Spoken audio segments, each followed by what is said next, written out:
Jason Kelce, this is your last chance to call me.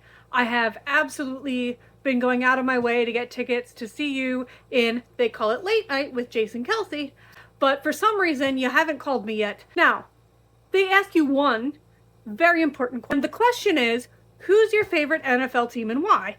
That's not an easy question for someone like me. I grew up in Manheim Central. I love football. I like to watch good football, regardless of who's playing. But I have written so many essays now. Written essays about Matt Nagy. He went to my high school. I had a crush on him since, 1994 in that first game against Berwick. Let's not talk about it. It still hurts ever since.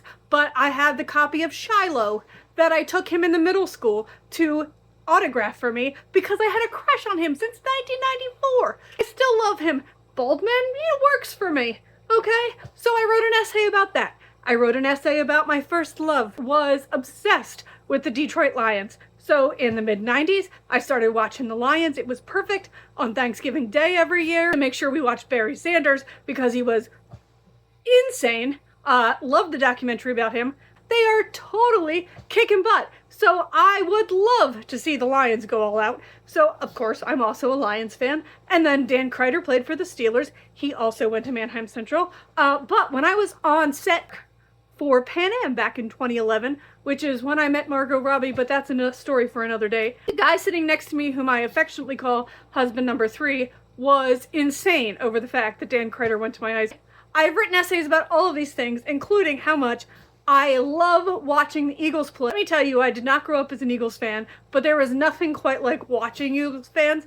They are insane. They are intense. They are amazing. Top 5 reasons that you should call me to come to this week's recording. And the reason it has to be this week's recording is because maybe you don't know, but I'm a very busy woman. I have recently been diagnosed with interstitial lung disease, terminal diagnosis, unless I get some new lungs, which, fingers crossed, the world is an awesome place, so it could happen.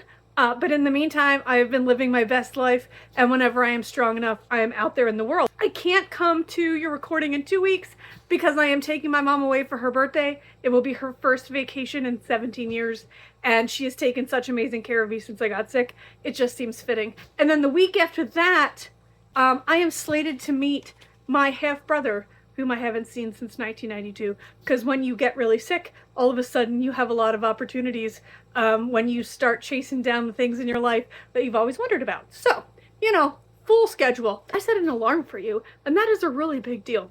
Number 4, my buddy Jason Krause is apparently a friend of yours from when you first moved to Philly way back when. He brought you a cheesesteak from my restaurant for Polar Bear Plunge 2024 at the Ocean Drive, and you called it bangin'. So, you have eaten our food, you loved it, and I saved you on Polar Bear because we all know that good decisions are nowhere to be found on Polar Bear Plunge weekend in Sea Isle City.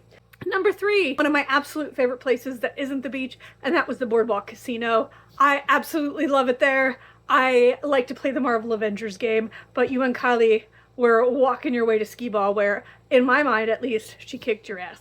Obviously share a love for all things Sea Isle and for Boardwalk Casino. Shout out to Ryan and the crew over there. You guys are always awesome for us. Number 2, I am from Lancaster County, Pennsylvania, as aforementioned. A small town in central PA, just like your future sister-in-law. Me and Taylor Swift, we're basically cut from the same cloth. Only she's a global superstar, and I love to sing. I used to be able to do that when I had lungs that worked.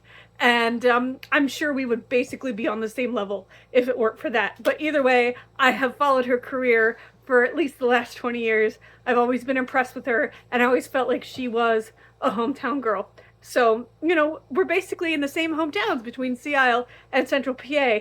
But the number 1 reason that I should come see you this Friday at 3:30 to record They Call It Late Night with Jason Kelce is because I have actually made you breakfast. You come into my restaurant, but I own the Bright Spot Cafe right across the street from the Ocean Drive. You and Bo Allen came on your awesome Vespa scooters the morning before the big fundraiser in Sea Isle last summer.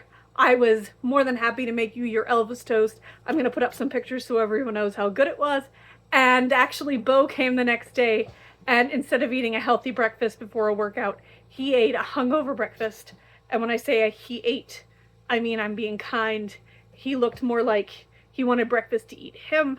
Yo, if a woman makes you breakfast, I happen to think that that means that you're pretty close when it comes to relationships. So that's my top 5 reasons, Jason Kelce.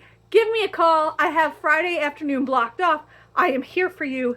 And if we don't happen to run into each other this time, I am certain that there will be another shenanigans that's happening in your circle sometime in the future. So we will run into each other then. Like it or not, is that a threat or a promise?